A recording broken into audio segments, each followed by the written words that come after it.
Welcome back to Lakshmi Study Room. Today I am going to teach AP 10th class new textbook, that is biology. So let us see in the textbook how many chapters are there in textbook. This is the AP యొక్క కొత్త textbook యొక్క ముఖ చిత్రం ఎలా ఉంటుంది. So cover page. So almost అన్ని text books blue colour లోనే ఉన్నాయి. సో ఎన్ని చాప్టర్స్ ఉన్నాయన్నది కూడా మనం ఇప్పుడు చూద్దాం. ఇందులో chapter is life process as usual. So second chapter is the control and coordination. Third chapter, how do organisms reproduce, and next 8th chapter is heredity, and 13th chapter is our environment. So remaining meanwhile the chapter 1 to 4 and chapter 9, 10, 11, 12. So all these are in physics chemistry textbook in there. So మనకి మధ్య మధ్యలో ఉన్న కొన్ని chapters అన్నీ కూడా physics chemistry text బుక్లో, ఇది CBSE pattern కాబట్టి మనకి ఈ విధంగా ఇవ్వడం జరిగింది. సో మనకి అసలు ఫస్ట్ చాప్టర్లో ఈ లైఫ్ ప్రాసెస్లో చూడండి. So chapters 9, 10, 11, 12 are related to physical science. Physical సైన్స్లో ఈ చాప్టర్ 11 అండ్ రిమైనింగ్ చాప్టర్స్ అన్ని కూడా ఫిజికల్ సైన్స్లో ఉన్నాయన్నమాట. So the first name of the lesson is a life process. నేను మొత్తం వీడియో అంతా కూడా బైలింగ్వెల్లోనే చెప్తాను.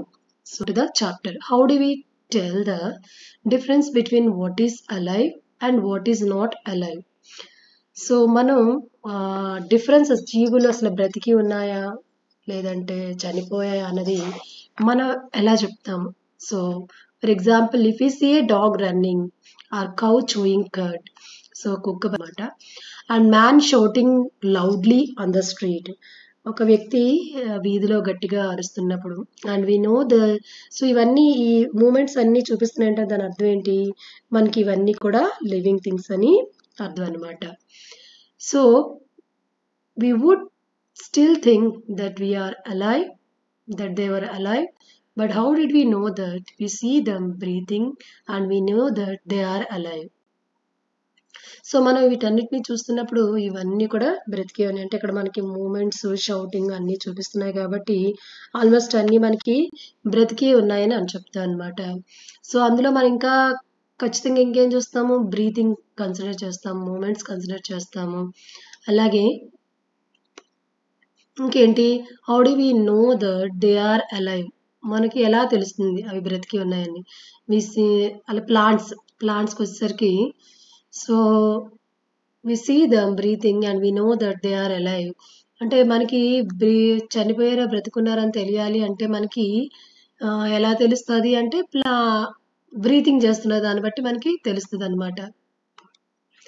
సో మరి ప్లాంట్స్, వాట్ అబౌట్ ప్లాంట్స్, మనకి ప్లాంట్స్ ఎలా తెలుస్తాయి బ్రతుకున్నాయా, ప్లాంట్స్ మనలాగా బ్రీత్ చేస్తున్నట్టు మనకు కనిపించవు కదా ప్లాంట్స్ అనేవి. How do we know that they are alive, we see them green, some of us will say, అంటే మనం జనరల్గా గ్రీన్ కలర్లో ఉన్నాయి అది మాత్రం మనం చూస్తాము. So but what about plants that have a leaves of colours of other than green. మరి కొన్ని ప్లాంట్స్ గ్రీన్ కలర్లోనే కాకుండా ఇంకా ఏ కలర్లో ఉంటాయి, other than green. So green కాకుండా రిమైనింగ్ కలర్స్లో కూడా అవి ఉంటాయి అన్నమాట. సో మరి వాటి సంగతి ఏంటి మరి. So next, in other words, we tend to think of some of the sort of movement, either growth related or not, as common evidence for being alive. అంటే మనకి ఆకుపచ్చ రంగులో లేని మొక్కల సంగతి ఏంటి, అలాగే అవి కాలంతో మనకి అవి పెరుగుతూ ఉంటాయి, అంటే గ్రీన్ మనకి మూమెంట్ లేకపోయినా సరే ప్లాంట్స్ అనేవి పెరుగుతూ ఉంటాయి. సో దాన్ని బట్టి మనకి సో గ్రోత్ అనేది అవి చూపిస్తూ ఉంటాయి అన్నమాట మనకి ప్లాంట్స్ అనేవి, బట్ మనకు పెరుగుదల చూపించినట్టు కూడా పెరుగుతూ ఉండడం చూడొచ్చు. సో మరి ఇంకొక విధంగా చెప్పాలి అంటే అవి పెరుగుతున్నాయి సంబంధించింది కాకుండా ఏదో రకమైన కదలికలు ఏవైనా సరే, ఏదైనా ఒక అంటే మూమెంట్ చూపిస్తున్నాయా, అంటే కదలికలు చూపిస్తుంటే మనకి పెరుగుదల జరుగుతుందని మనకి తెలుస్తుంది. బట్ మరి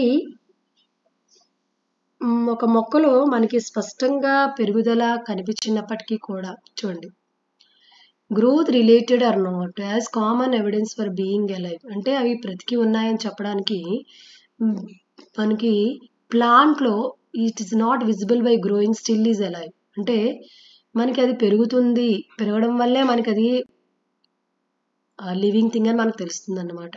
and some animals can breathe without visible movement. But కొన్ని యానిమల్స్ అనేవి మనకి బ్రీతింగ్ అంటే రెస్పిరేషన్ని చూపించడం వల్ల మనకి విజిబుల్ మూమెంట్ అంటే కిందకి మైకి మనకి ఆ రెస్పిరేషన్ చెస్ట్ మూమెంట్ అనేది మనకి కనిపించడం వల్ల అవి బ్రతికి ఉన్నాయని మనకు తెలుస్తుంది. So using visible movement as the defining characteristics of the life is not enough. అంటే కేవలం కదలికలను చూపించినంత మాత్రాన అవి మనకి బ్రతికి ఉన్నాయి, సో అంటే లైఫ్ ఉంది అని చెప్పేది ఒకటే, కేవలం మూమెంట్ ఒకటే కాదు. ఇంకా ఏం చూపిస్తాయంట మనకి, movements over very small scales will be invisible in to the naked eye. మరి కొన్నిట్లో మనకి చాలా చిన్న మనకి కంటితో చూడలేనటువంటి కదలికలు కూడా కొన్నిట్లో ఉంటాయి. ఏంటి అంటే మనకి కంటికి కూడా అంటే movements are very small scales will be invisible to the naked eye. మన కంటికి కనబడి కొన్ని కదలికలు అనేవి సాధారణంగా మన కంటికి కనిపించవు. For example the movements of the molecules. అణువుల కదలికలు మనం చూడగలం, అసలు చూడలేము. But for example, is this invisible molecules movements necessary for life? మన బాడీ అంతా కూడా ఇన్విజిబుల్ మూమెంట్స్ అనేవి చాలా ఉంటాయి, మాలిక్యులర్ మూమెంట్స్. ఎందుకంటే because we're made up of cells. So cells is a basic unit of our life కాబట్టి. బట్ సెల్లో ఉన్నటువంటి మూమెంట్స్ని అసలు మన నేకెడ్ అయితే మనం అంటే మన కంటికి ఏం పెట్టుకుని మనం చూడలేం. బట్ మరి అలా అని మన సెల్స్ అని కూడా లైఫ్ లేదా అంటే ఉంటుంది. So if you ask this question to professional biologist, they will say yes. అంటే మనం కంటితో చూడలేనంత మాత్రాన మూమెంట్స్ లేవని కాదు. In fact virus do not show any molecular movement in them. అంటే వైరస్లు అనేవి వాటి మాలిక్యూల్స్లో ఏమైనా మూమెంట్ ఉందా అంటే అవి కూడా ఏం చూపించు. ఎంతవరకు చూపించు? Until they infect some cells. అంటే ఏదైనా ఒక ఆర్గానిజం బయట ఉన్నప్పుడు యాక్చువల్గా వైరస్ అనేవి ఏంటి అంటే నాన్ లివింగ్ థింగ్స్ లాగా యాక్ట్ చేస్తాయి. So when ever they enter in to the living thing, అంటే ఏదైనా ఒక లివింగ్ సెల్లోకి ఎంటర్ అవ్వగానే ఆర్ ఇన్ఫెక్ట్ సమ్ సెల్, ఏదైనా ఒక సెల్ని అటాక్ చేయగానే అప్పుడు అవి ఏం చూపిస్తాయి మనకి, మూమెంట్ అనేది చూపిస్తుంది అనమాట. So that is partly why there is controversy about whether they are truly alive or not. అందుకే ఈ వైరస్ని ఏమంటామంటే, so whenever they enter into the living cell or infect into the living cell, so then only they will show their life. So until they are not, we can consider it is a non-living thing. So that means virus అనేవి any living cell బయట ఉంది అంటే it will act like a non-living thing. So మనం ఏం consider చేయొచ్చు, it is alive అని మనం consider చేయొచ్చు. But whenever it enters in to the, అంటే వైరస్ అనేది ఎనీ లివింగ్ సెల్ని అటాక్ చేసినా లేదంటే ఇన్ఫెక్ట్ చేసినా అప్పుడు it will show their movements. So that's why movement only not considered it is a the organism will have a life. అంటే మనం కేవలం కదలికల్ని మాత్రమే, అంటే జీవించడానికి కదలికలు ఒకటే చూసినంత మాత్రమే అవి జీవించి ఉన్నాయని మనం చెప్పలేము అనమాట. So why molecular movements needed for life? అంటే అసలు అణువుల చలనాలు అనేవి జీవించడానికి ఎందుకు అవసరం? We have seen in earlier classes that living organisms are well organized structures. అంటే లివింగ్ ఆర్గానిజమ్స్ అన్నీ కూడా వెల్ ఆర్గనైజ్డ్ అంటే ఏంటి, అన్నీ కూడా ఆర్గనైజ్ చేసినటువంటి స్ట్రక్చర్స్ అనే ఉంటాయి. అంటే రెస్పిరేషన్కి ఒకటి, ట్రాన్స్పోర్టేషన్కి. సో ప్రతి దానికి, ప్రతి ఒక్క లైఫ్ ప్రాసెస్కి మనకి ఒక లైఫ్ స్ట్రక్చర్ అనేది ఉంటుంది అనమాట. ఒక ఆర్గాన్ అనేది ఉంటుంది అనమాట. So they can have a tissues have a cells have a similar components in them and so on. అంటే ఇక్కడ మనకి సెల్స్ అంటే each and every organism is made up of cells, but group of cells will be formed as a tissues. So some group of tissues will combine to form as a organ. So organs are well organized into the structures and it will be formed as a organism. So అంటే cells అన్ని కలిసి ఒక టిష్యూని form చేస్తాయి. Tissues అన్ని కూడా ఒక similar structure, similar function కలిగి ఉంటాయి. సో ఇవన్నీ కలిపి ఒక ఆర్గాన్ ఫామ్ చేస్తే, ఆర్గాన్స్ అన్ని కలిపి ఒక ఆర్గానిజంని ఫామ్ చేస్తాయి అన్నమాట. So because of the effects of the environment, this organised ordered nature of living structure is very likely to keep breaking down over time. అంటే మనం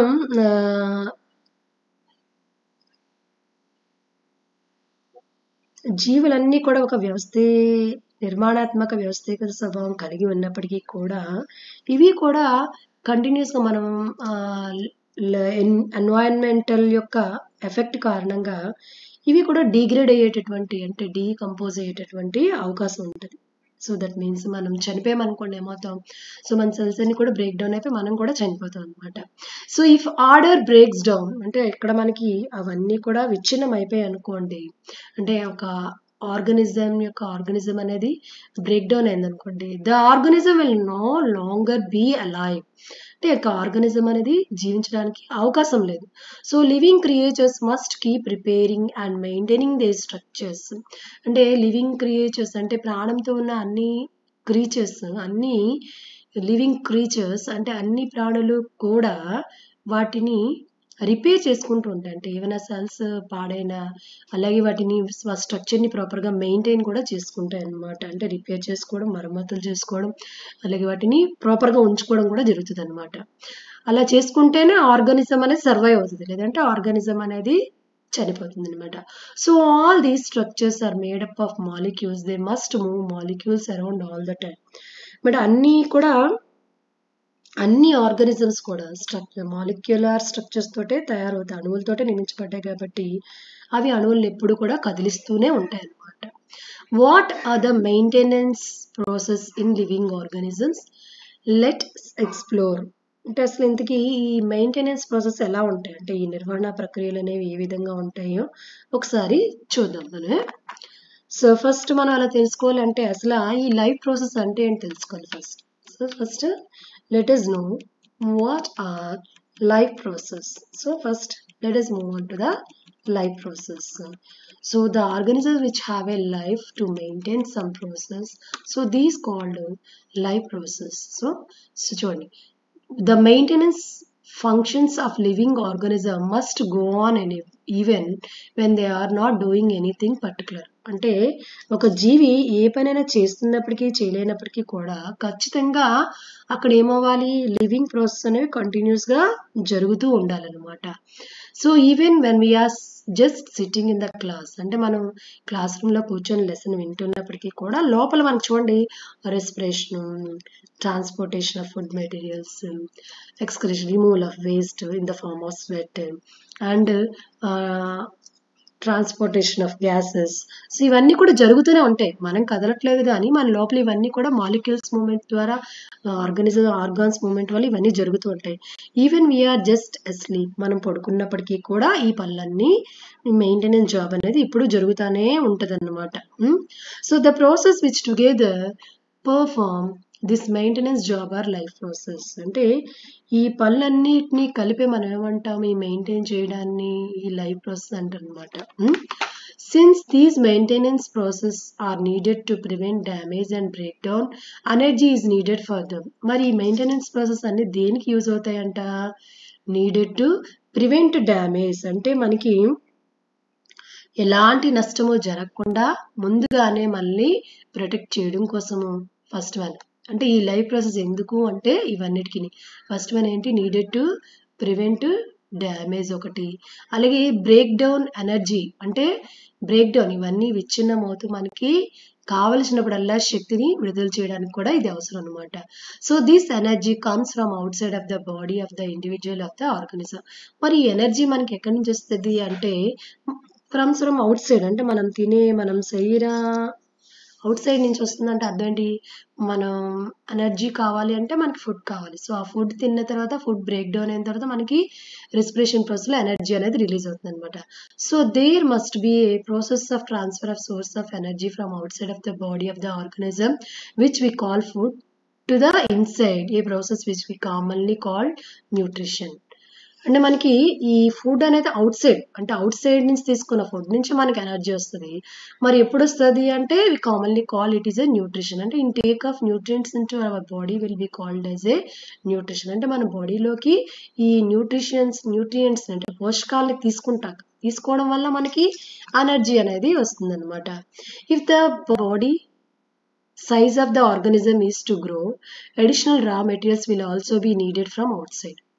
మనకి ఈ body size of the organism is to grow. అంటే శరీర పరిమాణం పెరగాలి అంటే మనకి ఇంకా అడిషనల్ రా మెటీరియల్స్ అనేవి also needed from outside. అంటే మన శరీరం పెరుగుదల జరగాలి అంటే మనకి బయట నుంచి ఫుడ్ని మనం తీసుకోవాలి, అంతే కదా. మనకి గ్రోత్ బాగా ఉండాలంటే మన ఫుడ్ మెటీరియల్స్ని ఎప్పుడు కూడా అవుట్ సైడ్ నుంచి తీసుకోవాలి, అంతే కదా. అడిషనల్ మెటీరియల్ మనకి ప్రోటీన్స్, ఫ్యాట్స్, బాడీ అన్ని కూడా కావాలి కదా. So since life on earth depends on the carbon based molecules, most of these food sources are also carbon based. మన శరీరానికి కావాల్సినటువంటి ఫుడ్ ఐటమ్స్ అన్నీ కూడా మనకి ఎక్కడి నుంచి వస్తాయి? అన్ని కూడా కార్బన్ మాలిక్యూల్స్ నుంచే, కార్బన్ బేస్డ్ మాలిక్యూల్స్ అంటే that is glucose, proteins, fats, వీటన్నిటి నుంచి వస్తాయి అనమాట. మరి most of these food sources are also carbon based. మనం తీసుకున్న ఫుడ్ ఐటమ్స్ అన్ని కూడా కార్బన్ బేస్డే. Depending on the complexity of these carbon sources, different organisms can use different kinds of nutritional process. అంటే మనం complexity of the carbon sources అంటే మనం తీసుకునేటటువంటి కార్బన్ సోర్స్ అనేవి ఒక్కొక్క ఆర్గానిజంకి ఒక్కొక్కలా ఉంటుంది. దాన్ని మనం ఏమంటాం? మోడ్స్ ఆఫ్ న్యూట్రిషన్ అంటాం అనమాట. అంటే ఒక్కొక్క ఆర్గానిజం దానికి కావాల్సినటువంటి న్యూట్రిషనల్ వాల్యూస్ బట్టి, న్యూట్రిషనల్ ప్రాసెస్ బట్టి దాని ఫుడ్ని అది తీసుకుంటుంది అనమాట. So the outside source of energy could be quite varied since the environment is not under the control of the individual organism. అంటే మనకి out side source of energy అంటే మనం బయట నుంచి తీసుకున్నటువంటి ఎనర్జీ అంతా కూడా మనకి కుడ్ బి క్వైట్ వ్యారీడ్, అందరికీ డిఫరెంట్గా ఉంటుంది అనమాట, ఒకేలా ఉంటుంది. Since the environment is not under the control of the individual organism. అంటే చుట్టుపక్కల ఉన్నటువంటి పర్యావరణం యొక్క దాని యొక్క కంట్రోల్ మన ఒక జీవి యొక్క కంట్రోల్లో ఉండదు కాబట్టి సో సోర్స్ ఆఫ్ ఎనర్జీ అనేది డిఫరెంట్గా ఉంటుంది అనమాట. The source of energy therefore need to be broken down or built up in the body and must be finally converted to a uniform source of energy that can be used for the various molecular movements needed for the maintaining life structures as well as the kind of molecules the body need to grow. ఇక్కడ మనకి ఇవన్నీ కూడా source of energy అనేది need to be broken down built up the body. అంటే మనం తీసుకున్నటువంటి source of energy అంటే ఏంటి? మనం తీసుకున్న ఫుడ్. ఆ ఫుడ్ అనేది మనం న్యూట్రిషన్ ప్రాసెస్లో అంటే డైజెస్టివ్ సిస్టంలో ఉన్న ఫుడ్ తీసుకుంటాము. కానీ మరి ఆ ఫుడ్ నుంచి మనకి ఎనర్జీ కావాలంటే ఏమవ్వాలి? That should be broke down in respiration process. Respiration ప్రాసెస్లో బ్రేక్ డౌన్ అయినాక మనకి కావాల్సినటువంటి ఎనర్జీ అనేది వస్తుంటుంది అనమాట. అది కూడా ఎలా ఉంటుంది? Converted to uniform source of energy. అంటే మన శరీరానికి కావాల్సినటువంటి ఎనర్జీని ఒక క్రమానుగతంగా ఇస్తుంది, ఎలా పడితే ఎలా కాకుండా. మరి అలా రిలీజ్ అయినటువంటి ఎనర్జీని ఏం చేస్తాము? Can be used for the various molecular movements needed for maintaining living structures. అంటే మన బాడీలో ఉన్నటువంటి లివింగ్ స్ట్రక్చర్స్ అంటే లైక్ డిఫరెంట్ ఆర్గాన్స్ అనేవి వర్క్ చేయడానికి as well as the kind of molecules the అంటే శరీరం పెరగడానికి అవసరమైనటువంటి అణువుల యొక్క స్ట్రక్చర్స్ పెరగడానికి, వీటన్నిటికీ కణాలకు అవసరాలకు సంబంధించినటువంటి ఆహార వనరులు ఇవన్నిటినీ కూడా శరీర పెరుగుదలకు అనుగుణంగా వీటిని అందజేయడం అనేది జరుగుతుంది అనమాట. అంటే సింపుల్గా చెప్పచ్చు, మనకి ఎనర్జీ కావాలి అంటే మనం బయట నుంచి ఫుడ్ తీసుకుంటాం. ఆ ఫుడ్ అనేది మన అంటే న్యూట్రిషన్ ప్రాసెస్లో మనం లోపలికి తీసుకున్నాక అది బ్రేక్ డౌన్ అయినాక రెస్పిరేషన్ ప్రాసెస్లో ఆ ఫుడ్ బ్రేక్ డౌన్ అయినాక మనకి ఎనర్జీ వస్తుంది. ఆ ఎనర్జీని కూడా మనం ఏం చేస్తుంటాము? మన బాడీలో రకరకాల చర్యలు జరగడానికి అంటే ఈ శరీర చర్యలు అంటే ఈ సోర్స్ ఆఫ్ ఎనర్జీని మనం ప్రాపర్ వేలో మన బాడీ మెయింటైన్ చేయడానికి, అలాగే చాలా లివింగ్ స్ట్రక్చర్స్ని మెయింటైన్ చేయడానికి, ఇవన్నీ కూడా బాడీ పెరగడానికి వీటన్నిటిని కూడా యూజ్ చేసుకుంటుంది అనమాట. మరి ఇవి ఎలా జరుగుతాయి అంటే for this a series of chemical reaction in the body are necessary. అంటే ఇది ఒక్కసారి ఇలా బ్రేక్ డౌన్ అయిపోవడం కాదు, so series of chemical reactions అనేవి జరుగుతుంది అనమాట. ఫర్ ఎగ్జాంపుల్ మనం రైస్ తీసుకున్నాం, సో రైస్లో మనకి కార్బోహైడ్రేట్స్ అనేవి ఉంటాయి. సో మన కార్బోహైడ్రేట్స్ అనేవి మన బాడీలోకి వెళ్ళగానే మాల్టోస్ అంటే ఎంజైమ్స్ అనేవి వాటిపైన యాక్ట్ చేసి వాటిని సింపుల్ మాలిక్యూల్స్ కింద కన్వర్ట్ చేస్తాయి. సో వాటిని ఏమంటాం మనం ఇక్కడ chemical reactions. And for example అవి oxidising, reduction, reducing reactions, some of the most common chemical means to break down the molecules. అంటే ప్రోటీన్స్ అనేవి పెప్టోన్స్ కింద బ్రేక్ డౌన్ అవ్వాలి, లాస్ట్కి ఏమవ్వాలి, అమైనో ఆసిడ్స్ కింద బ్రేక్ డౌన్ అవ్వాలి. సో అవన్నిటిని కూడా మనం ఏమంటాం, సర్టెన్ కెమికల్ రియాక్షన్స్ అనేవి మన బాడీలో జరుగుతూ ఉంటాయి. సో అలా బ్రేక్ డౌన్ ఫుడ్ మాలిక్యూల్స్ జరుగుతూ ఉండడం వల్ల మనకి సర్టెన్ ప్రాసెస్లో ఎనర్జీ అనేది రిలీజ్ అవుతుంటుంది.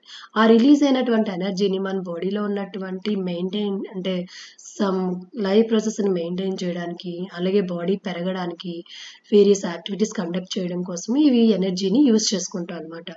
For this many organisms use oxygen sourced from outside of the body. అంటే మరి ఎనర్జీతో పాటు మళ్ళీ దేన్ని ఉపయోగించుకుంటుందంట, మన బాడీ ఆక్సిజన్ కూడా యూటిలైజ్ చేసుకుంటుంది అనమాట. అంటే బ్రేక్ డౌన్ అవ్వడం కోసం ఆక్సిజన్ యూటిలైజ్ చేసుకుంటుంది అనమాట. The process of acquiring oxygen from out side the body, అంటే ఆక్సిజన్ ని మనం బయట నుంచి తీసుకుంటాం and use it in the process of breaking of food sources for cellular needs. అంటే మనం బయట నుంచి ఆక్సిజన్ ని తీసుకొని సో బయట నుంచి ఆక్సిజన్ తీసుకుని ఏం చేస్తాము, లోపలికి పంపించినటువంటి ఫుడ్ మెటీరియల్స్ అన్నిటిని కూడా బ్రేక్ డౌన్ చేయాలి అంటే మనకు ఆక్సిజన్ అనేది కావాలన్నమాట. ప్రతి సెల్కి కావాల్సిన సెల్యులార్ నీడ్స్. సో దీన్ని ఏమంటాం మనం, సెల్ రెస్పిరేషన్ అంటాం అనమాట. ఇక్కడ కాల్ రెస్పిరేషన్ అని వచ్చింది, అది wrong. So it is cell respiration అనమాట. Next, in this case of a single celled organism, no specific organ for taking in food, exchange of gases or removal of waste may be needed because this entire surface of the organism, అంటే ఇవన్నీ కూడా మనకి oxygen తీసుకోవడం, food molecules తీసుకోవడం, ఇవన్నీ కూడా మనకి ఒక నిమిషం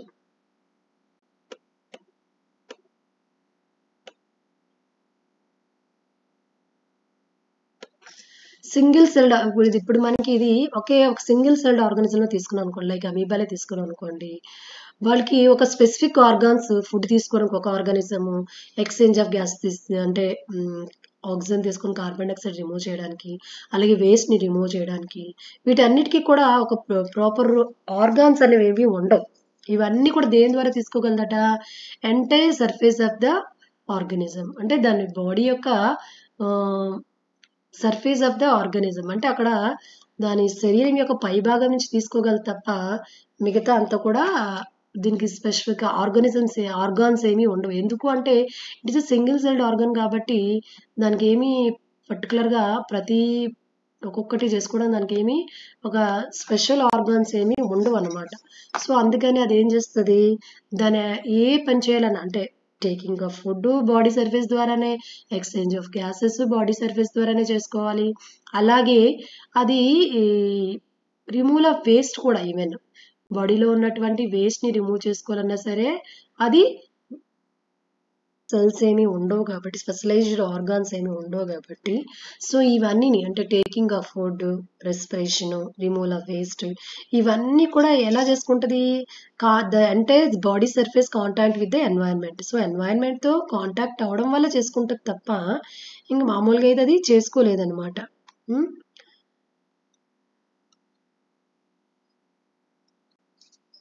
So, but what happens when the body size of the organism increases and the body design becomes more complex? అంటే అమీబా అనేది సింగిల్ సెల్ ఆర్గానిజం కాబట్టి అది బాడీ సర్ఫేస్ ద్వారా అన్ని ప్రాసెస్ని చేసుకుంటుంది. But the body size of the organism increases, అంటే శరీర పరిమాణం పెరుగుతున్నప్పుడు, so body design becomes more కాంప్లెక్స్గా ఉన్నప్పుడు మనకి ఇలా బాడీ సర్ఫేస్ ద్వారా చేసుకోలేదన్నమాట. మరి ఎలా చేసుకుంటుంది, in multi cellular organisms all the cells may not be in direct contact with the surrounding environment. So అన్ని సెల్స్ కూడా బాడీలో ఉన్నప్పుడు మన బాడీలో ట్రిలియన్ నెంబర్స్లో సెల్స్ ఉంటాయి.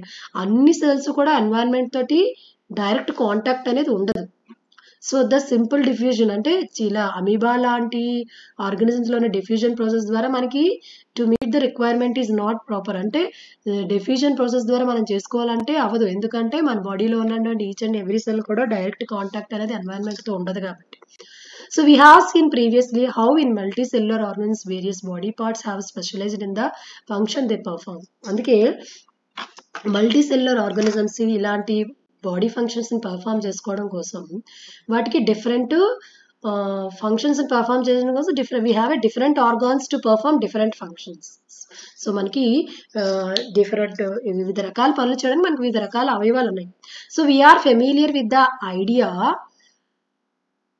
of these specialized tissues and with their organization in the body of the organism. అంటే మనకి different functions perform చేయడానికి మనకి డిఫరెంట్ ఆర్గనైజేషన్ అనేది ఉందన్నమాట. అంటే ఫర్ ఎగ్జాంపుల్ రెస్పిరేషన్కి లంగ్స్, డైజెషన్కి డైజెస్టివ్ సిస్టమ్, అలాగే వేస్ట్ని రిమూవ్ చేయడం కోసం మనకి కిడ్నీస్ ఉన్నాయి.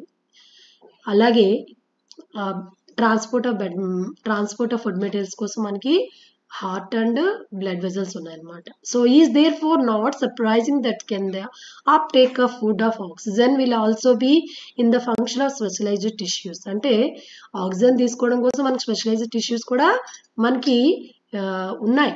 So however, this is poses a problem since food and oxygen are now taken up at one place in the body of the organism. అంటే మనం ఫుడ్ ఆక్సిజన్ ఒక ప్లేస్లో తీసుకొని రిమైనింగ్ అన్ని పార్ట్స్కి కూడా మనం ఏం చేస్తున్నాము, దీన్ని ట్రాన్స్పోర్ట్ చేస్తున్నాం. So while all parts of the need of them, అంటే మన బాడీలోని అన్ని పార్ట్స్కి ఫుడ్ కావాలి, ఆక్సిజన్ కావాలి. ఎందుకు అంటే ఆ వర్క్ చేయాలంటే oxygen and food molecule necessary అనమాట. So these situation creates a need for transport system for carrying food and oxygen from one place to another sense.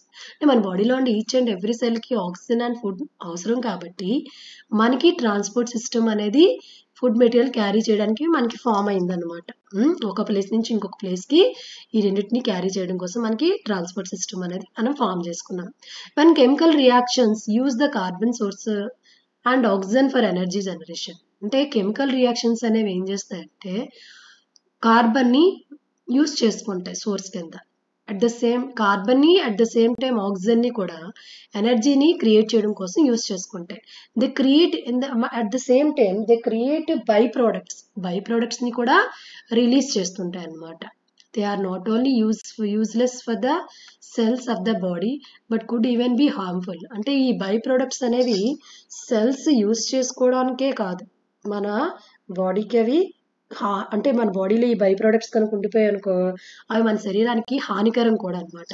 Again if the basic rules for the body is design to multicellular organisms are followed, special tissues for excretion will be developed, which means that the transport system will be needed to transport waste away from the cells to these excretory tissue అనమాట. అంటే మనకి ఇప్పుడు దాకా food తీసుకోవడానికి digestive system కావాలి, అలాగే తిన్న ఫుడ్ని బ్రేక్ డౌన్ చేయడం వల్ల మనకి ఎనర్జీ రిలీజ్ అవుతుంది. ఎనర్జీ రిలీజ్ కావాలంటే మనకి రెస్పిరేటరీ సిస్టమ్ కావాలి, అలాగే బాడీలో ఉన్నటువంటి each and every cell need food and oxygen. So దానికోసం అంటే అన్ని బాడీ పార్ట్స్కి ట్రాన్స్పోర్ట్ చేయడం కోసం మనకి ట్రాన్స్పోర్ట్ సిస్టమ్ కావాలి.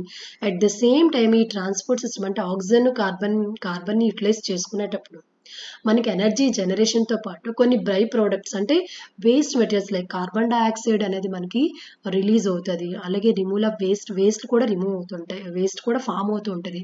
But these waste should be removed from our body. ఒకవేళ మన బాడీలో ఉండిపోయాయి అనుకోండి, వీటి వల్ల మనకి ఏమవుతుంది, మనకి కొంత హామ్ అనేది అంటే హాని జరుగుతుంది. అందువల్ల వాటిని it should be remove from our body, మన బాడీ నుంచి రిమూవ్ చేయాలి కాబట్టి మనకి రిమూవల్ ఆఫ్ వేస్ట్ అంటే ఎక్స్క్రీటరీ సిస్టమ్ కూడా అవసరం. అంటే ఇక్కడ ఇప్పుడు దాకా మనం చెప్పుకునేది ఏంటి అంటే లైఫ్ ప్రాసెస్లో డైజెస్టివ్ సిస్టమ్, అలాగే respiratory system, transport system, excretory system. So వీటన్నిటి యొక్క ఇంపార్టెన్స్ చెప్పడం కోసం మనం ఇప్పుడు దాకా చెప్పుకుంటున్నాం అనమాట. సో ఇవన్నీ కూడా ఎవరికి ఫామ్ అవుతున్నాయి, మల్టీ సెల్యులర్ ఆర్గనిజమ్స్లో ఇవన్నీ కూడా ఫామ్ అవుతున్నాయి అనమాట. Let us consider these various process so essential to maintain life one by one. అంటే ఇవన్నీ కూడా మనకి చాలా అవసరం, మనకి అవసరం కాబట్టి ఏ విధంగా అవసరం అని చెప్పడం కోసం మనం వీటిని చెప్పుకుంటున్నాం అనమాట. అంటే వీటిని డీప్గా డిస్కస్ చేసుకుంటున్నాం అనమాట. ఇక్కడ మనకి ఒక 4 క్వశ్చన్స్ ఇచ్చారు. ఆ 4 క్వశ్చన్స్కి మనం డిస్కస్ చేద్దాం ఒకసారి. Why is diffusion insufficient to meet the oxygen requirement of the multicellular organisms like humans. So మనకి డిఫ్యూజన్ ద్వారా అంటే అమీబా లాంటి ఆర్గానిజమ్స్కి ఇది సరిపోతుంది. ఏది సరిపోతుంది, డిఫ్యూజన్ ద్వారా అన్ని బాడీ పార్ట్స్కి కూడా అది ఫుడ్ని పంపించుకోగలదు. మరి మనకి ఎందుకు సరిపోవట్లేదు అంటే, సో ఎందుకంటే మల్టీ సెల్యులర్ ఆర్గానిజమ్స్లో అన్ని సెల్స్ అంటే In multicellular organisms, all the cells may not be direct contact with the surrounding environment. అంటే అన్ని అంటే మన బాడీలో ఉన్న మల్టీసెల్యులర్ ఆర్గనిజంలో అన్ని సెల్స్ కూడా ఎన్వైరన్మెంట్తో డైరెక్ట్ కాంటాక్ట్ ఉండదు కాబట్టి మనకి అది డెఫ్యూజన్ అనేది ఇన్సఫిషియంట్ ఫర్ అస్. మనకి సరిపోదు అనమాట. డెఫ్యూజన్ ద్వారా మనం బాడీలోకి ఫుడ్ మెటీరియల్స్ పంపించుకోవడం, అంటే ఇంజెక్షన్ చేయడము, అలాగే రెస్పిరేషన్ చేసుకోవడము, రిమూవల్ ఆఫ్ వేస్ట్ చేయడం, వీటన్నిటికీ డెఫ్యూజన్ అనే ప్రాసెస్ అనేది మల్టీసెల్యులర్ ఆర్గానిజమ్స్కి అనేది సూట్ కాదు. ఎందుకంటే we don't have a direct contact to the surrounding environment, each and every cell అనమాట. So what criteria do we use to decide whether something is alive? అంటే మనం ఫస్ట్ పారాగ్రాఫ్లో చెప్పుకున్నాం, dog running in the street and cow chewing cut and while one man shouting in the street. ఇవన్నీ కూడా మనం చెప్పుకున్నాం. అంటే ఒక వ్యక్తి, అంటే ఒక ఆర్గానిజం జీవించి ఉంది అని చెప్తే ఓన్లీ మూమెంట్ ఒకటే మనం తీసుకుంటామా క్రైటీరియా అంటే? మూమెంట్ ఒకటే కాదు. అంటే the key factors for determining whether something is alive or not మనం చెప్పుకోవాలంటే ముఖ్యంగా కీ ఫ్యాక్టర్స్ ఏంటి అంటే, first one is breathing and respiration and excretion, transportation, ఇవన్నీ కూడా జరగాలన్నమాట. And few are other elements such as the growth, అంటే పెరుగుదల ఉండాలి మనకి, మొబిలిటీ, మూవింగ్ ఉండాలి, ఇవన్నీ కూడా ఇంపార్టెంట్ రోల్ అనేవి ప్లే చేస్తాయి అన్నమాట. సో ఇంపార్టెంట్ రోల్ ప్లే చేస్తాయి కాబట్టి మనకి ఇవన్నీ కూడా ఒక ఆర్గానిజం లైవ్ బ్రతికి ఉంది అని చెప్పుకోవాలంటే ఇవన్నీ మనకి యూస్ఫుల్ అనమాట. ఏంటంట? బ్రీతింగ్, తర్వాత respiration, transportation and excretion. So breathing means inhalation and exhalation, and respiration and transportation means the movement of the food materials from one place to another place, and excretion means removal of separation and removal of waste from our body. And not only for that, and mobility, the movement of the organism is also needed, and growth is also very very important.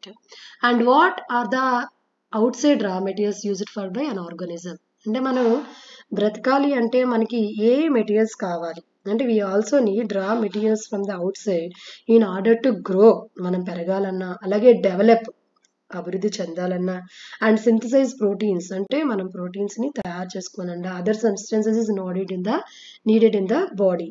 So the source of energy and materials is the food we eat. అంటే మనకి ఇవన్నీ మనకి ఎక్కడి నుంచి వస్తాయి? మనం తినే food ద్వారానే వస్తాయి అన్నమాట. What process would you consider essential for maintaining life? అంటే మనకి లైఫ్ మెయింటైన్ చేయాలి అంటే మనకి ఏవేవి కావాలి? ఇందాక ఆల్రెడీ చెప్పుకున్నాం, డైజెషను, రెస్పిరేషను, ట్రాన్స్పోర్టేషను, ఎక్స్క్రీషను, ఇవన్నీ కూడా మనకి చాలా చాలా ఇంపార్టెంట్ అనమాట. ఈ లైఫ్ ప్రాసెస్ అన్నీ ఉంటేనే మనం దీన్ని లైఫ్ ప్రాసెస్ని మెయింటైన్ చేసుకోగలం అనమాట. మనం నెక్స్ట్ వీడియోలో రిమైనింగ్ ప్రాసెస్ గురించి నేర్చుకుందాం. And thank you for watching this video. Please like my videos, share my videos to your friends and subscribe my channel.